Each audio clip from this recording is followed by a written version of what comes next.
fantastic having everybody here tonight. It's been quite stressful keeping this a secret, but now that it's come together, it's all been worthwhile. I know what everybody's thinking, that we've kind of rushed into this. We had a long, hard think about it, and after sort of the best part of 3 decades, we've decided, yeah, okay, we'll try it. And 3 decades, it's been quite a journey.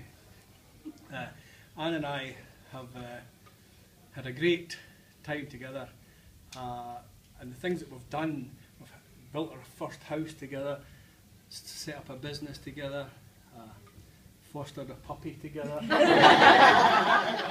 I didn't realise at the time was going to move me down the pecking order. It's happened, and it kind of struck home to me today. I've always been very welcomed into the family, and before we sprung this on everybody tonight, we felt we'd go and see our dad today and have a few words with him. And some of the doctors have said some of his faculties are just not 100% at the minute. But when I says to him, look Ron, today how about I formally take Anne off your hands and marry her? And I put my hand out and he stuck his hand out very, very quickly. So some of the sharpness is still there. He wasn't missing that deal. And we were determined, and it was very special to do that before we came here tonight, and, because it was important. The people that are here are very important to us as a couple, and we didn't want to have your standard family wedding that is put together by committee and 10 arguments and the saga leading up to it and all the thing that goes with it. So we're very happy to do it this way, and I hope you've enjoyed it the way we've actually put it together. For the young ones that are here, family weddings, you know what happens when you go to a family wedding when you're a certain age. All the older ones will say to you, look at you, what age are you? You'll be next. You'll be next, you know, and you get fed up with that. Well, what to do? The next time you go to a family funeral, go to the old ones and say, look at you, you'll be next.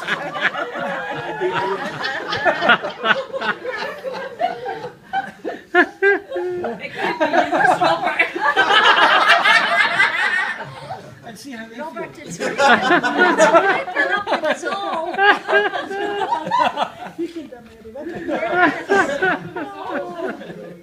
Oh God. Anne and I, what Anne means to me is everything. For 30 years, I could give a wee bit of advice to guys that are thinking of how do you embark on 27 to 30 years before you get married, and it still goes ahead. 4 things, quite simple. Not in this order, but 4 things. Love, wine, coffee and chocolate. That's a big grade. That is the 4 main ingredients to keeping it together. And you'll find when times are stressful, one of these will solve it. Or at least postpone it.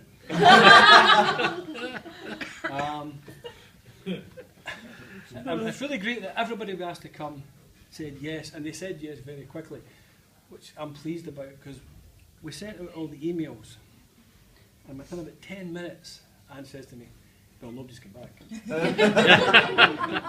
I says, that's because they're at work. I need to give it to us. She says, well, obviously some of them don't want to come back.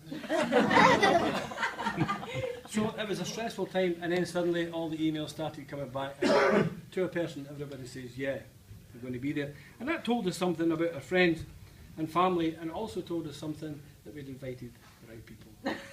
You know. It's also another special occasion tonight. It's Carol and Keith's 12th wedding anniversary.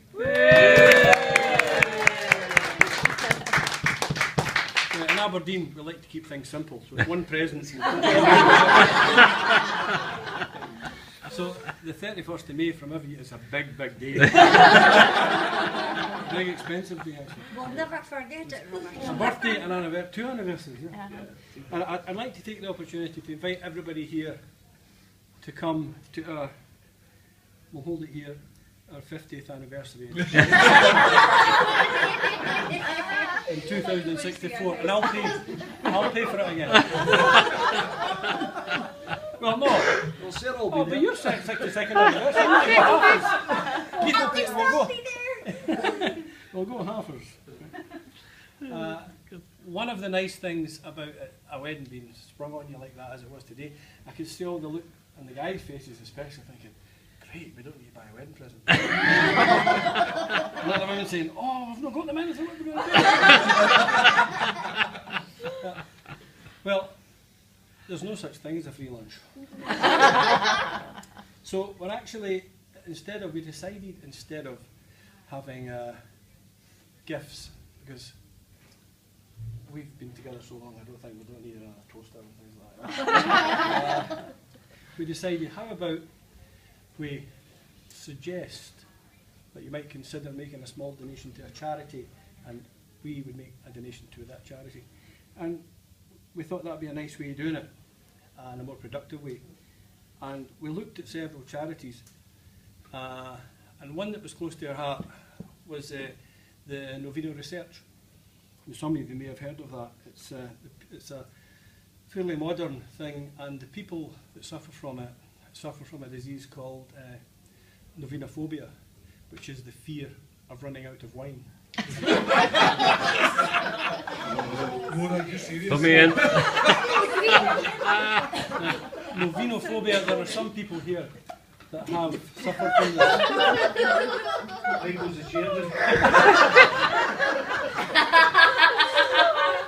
There's type 1 novinophobia, which is your Riojas and your Chardonnay de Prat. And there's type 2, which is your Chardonnays or your Sauvignon Blancs. Now you'll know which category you're in. So we thought a donation to that might be worthwhile. And then we thought, no, that's... So we decided, but being serious here, we'll put an envelope on the table, and we would like you to consider making a modest donation to a charity. And we decided it would be for MS Therapy and Research. And we hope you might consider that. We're going to piggyback, actually, on Michael's. He's doing, believe it or not, an 8-kilometre run. He signed up to this for MS Research. Right, your credibility's just... This gone shut. Well, when he signed up, he thought it was an 8-kilometre pub crawl. He misread. So we thought it might be quite nice to piggyback on that. So there's a wee thank you note from I and Michael, if you would consider, in these envelopes that are on the table, and hand them to Anne, don't give me any money. And that would be a really nice gesture and a positive way of commemorating what we're doing tonight.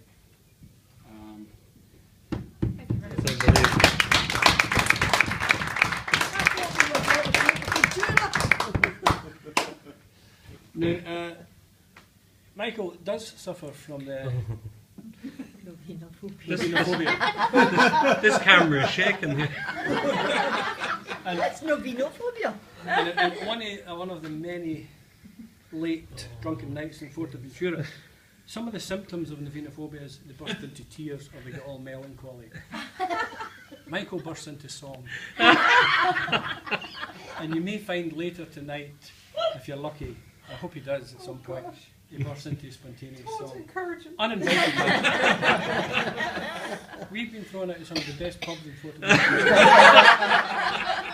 that don't encourage singing. And he's a very, very good singer, I have to say.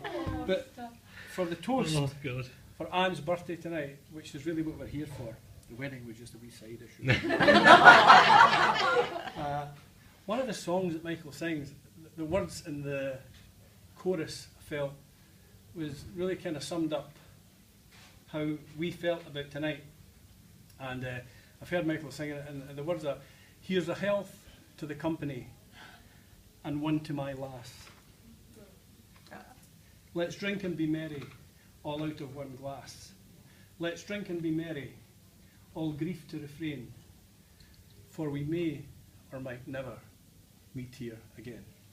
Many happy returns. Launcher. Jeez, with me crying early. Right,